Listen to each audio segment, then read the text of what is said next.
Hai semua, jadi di bab ini kita bakal bahas topik yang sering banget terjadi, tapi kadang suka diabaikan, yaitu stres dan kesehatan di tempat kerja.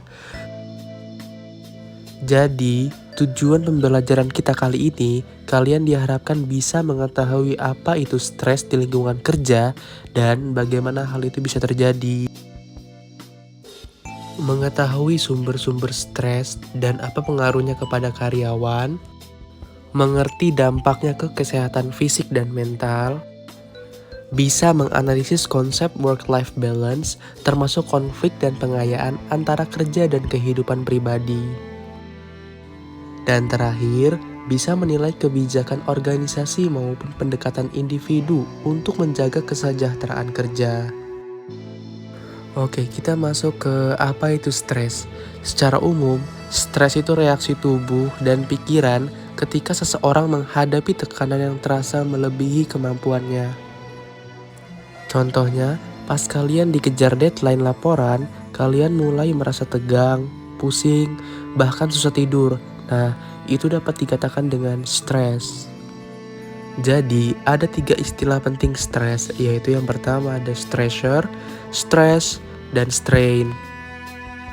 Stressor adalah penyebab kita merasakan stres, contohnya deadline yang singkat. Stres adalah reaksi tubuh dan emosi kita terhadap tekanan, dan strain adalah dampak akhirnya seperti insomnia, lelah mental, atau performa kerja yang menurun. Sifat dan dampak stres di organisasi. Stres itu nggak selalu buruk loh. Kalau dikontrol, stres bisa memacu prestasi, bikin kalian merasa jadi lebih fokus, dan meningkatkan daya tahan mental. Tapi, kalau berlebihan juga, stres bisa nurunin kinerja, bikin konflik antar pegawai, dan bahkan berujung burnout. Cara mengelola stres di tempat kerja. Ada beberapa hal yang bisa dilakukan untuk membantu karyawan dalam mengelola stres di tempat kerja. Yang pertama, atur waktu kerja dengan baik. Artinya, pastikan beban kerja tidak terlalu berlebihan dan ada pembagian tugas yang jelas sehingga karyawan bisa bekerja lebih efisien tanpa merasa terburu-buru. Yang kedua, bangun komunikasi yang efektif. Dengan komunikasi yang baik antara atasan dan bawahan atau antar rekan kerja, masalah bisa cepat diselesaikan dan karyawan merasa didengar. Yang ketiga, berikan dukungan sosial dan motivasi, seperti memberikan penghargaan, apresiasi, atau sekedar mendengarkan keluh kesah karyawan. Itu dapat meningkatkan semangat dan mengurangi stres karyawan. Yang keempat, ciptakan lingkungan kerja yang sehat. Hal ini bisa berupa suasana kerja yang nyaman, pencahayaan yang baik, serta budaya kerja yang positif dan saling menghargai. Yang kelima, manfaatkan waktu luang untuk hobi atau relaksasi. Kalian bisa mendorong karyawan untuk punya kegiatan di luar pekerjaan yang bisa menyegarkan pikiran, seperti olahraga, membaca, atau aktivitas kreatif lainnya. Selanjutnya ada kesehatan fisik di tempat kerja. Kesehatan fisik itu fondasi utama. Kalau tubuh fit, kerjaan lebih lancar dan jarang bikin kesalahan. Sebaliknya, kalau fisik drop, kamu bisa cepat capek, gampang stres, dan akhirnya kinerja menurun. Ada beberapa faktor utama yang sering jadi penyebab turunnya kondisi fisik karyawan. Yang pertama itu kurang tidur. Banyak orang datang kerja dengan tubuh yang belum pulih. Akhirnya jadi gampang lelah, sulit fokus, bahkan lebih rentan kecelakaan. Yang kedua, penyakit atau cedera. Baik itu sakit ringan seperti flu atau cedera karena aktivitas sehari-hari. Semuanya bisa menghambat performa dan membuat pekerjaan tidak maksimal.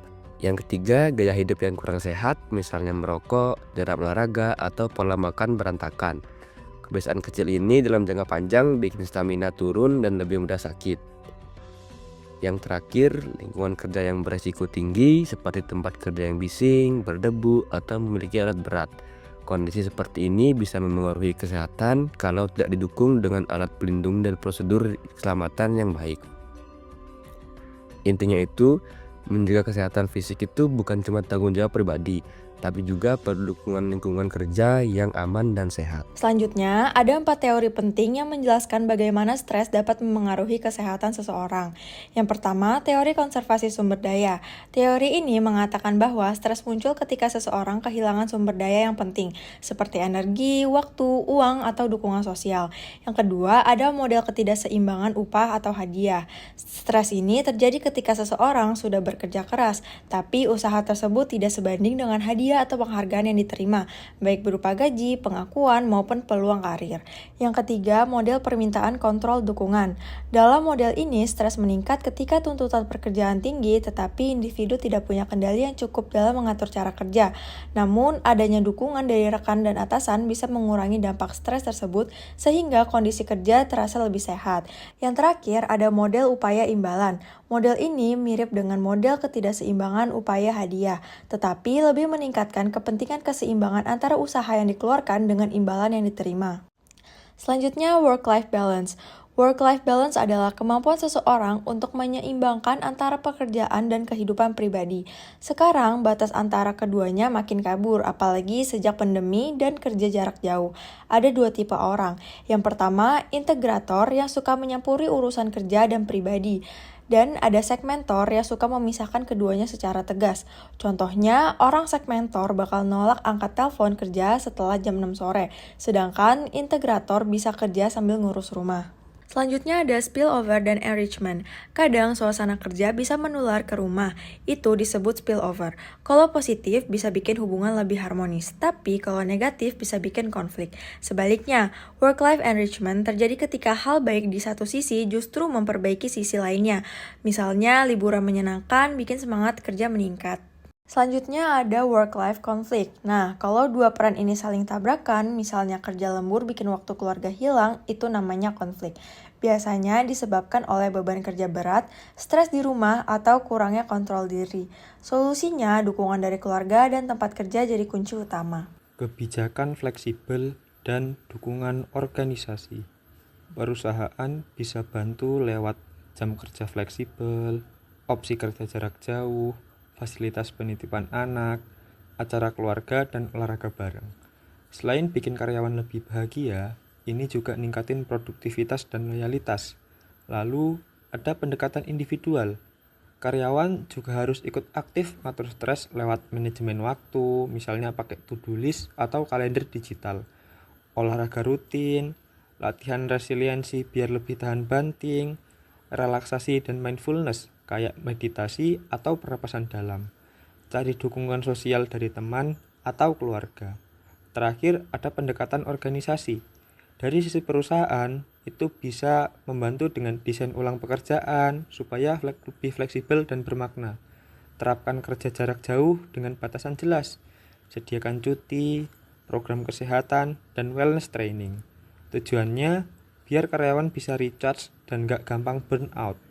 Jadi, stres di tempat kerja itu hal yang wajar. Tapi kalau dibiarkan, bisa berdampak serius pada kesehatan fisik, mental, dan kinerja. Karena itu, penting banget buat manajemen dan individu sama-sama tanggap dalam menjaga keseimbangan antara kerja dan kehidupan pribadi. Dengan begitu, kita bisa punya lingkungan kerja yang sehat.